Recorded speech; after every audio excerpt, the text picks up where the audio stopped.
शेतात वन्य प्राण्यांचा हैदोस मोठ्या प्रमाणात वाढल्यामुळे शेतकरी व शेतमजुरांमध्ये भीतीचं वातावरण निर्माण झालंय। एकीकडे शेतकरी राबराब कष्ट करून पीक उभा करतो, तर दुसरीकडे वनप्राणी ही शेतकऱ्यांच्या उभ्या पिकांचं नुकसान करतात।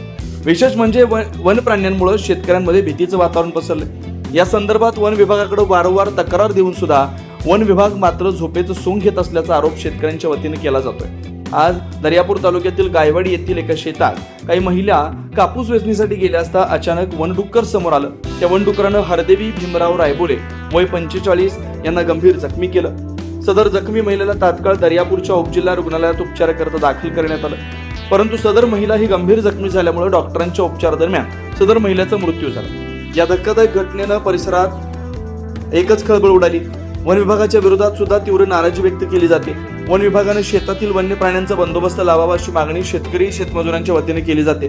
या मृत्युमुखी पडलेल्या महिलेच्या कुटुंबाला वन विभागाने तात्काळ आर्थिक मदत जाहीर करण्याची मागणी सुद्धा ग्रामस्थांच्या वतीने केली जाते।